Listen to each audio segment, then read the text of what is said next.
and I turned to the shul leadership and I said, let's try this one time.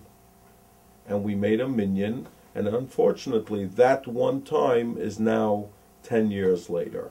You know, what pays the bills is the cosmetic company, but what pays the passion bill, the one to make a difference, because by the end of the day, when we go through our journey, it's all about making a difference in the world. It's these teire kinderlach. Have somebody as retarded as I am to eat it, sleep it, and be around the clock. That there are times I am on the East Coast Thursday, and I got to be back in the East Coast Sunday. I go home just for Shabbos to be there with those kids.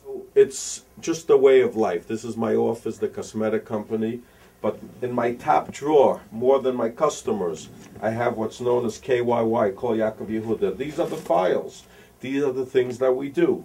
Every single week there is an email that goes out with a flyer. Who's the junior Rav? What's ahead of us in the week? We have the Mafta Yona project. We have the Simchas Torah Hakofis for Children project. We have the Shabbaton up in the mountains. We have just different ways to motivate and to empower the children. I would say the most important issue facing an average Lubavitcher child, a Lubavitcher kid today, is that he's not a fish in a large pond. He can make a difference. The Rebbe taught us that every step of his way he can make a difference, and that he is a leader and he should use his leadership skills. Kids elect their own president, vice president, secretary of state.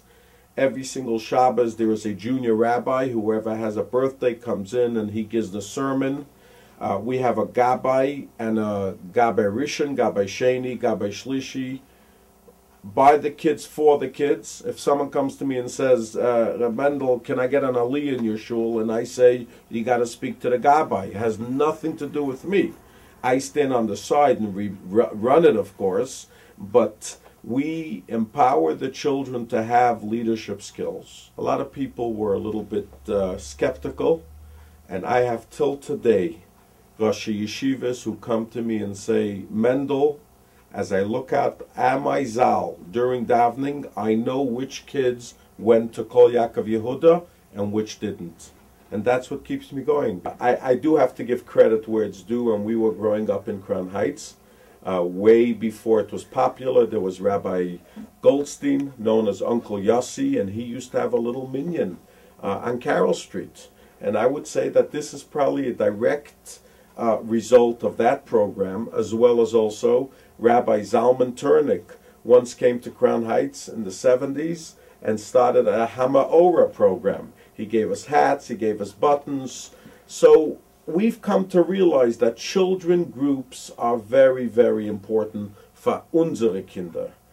And that's why we're doing what we have to do.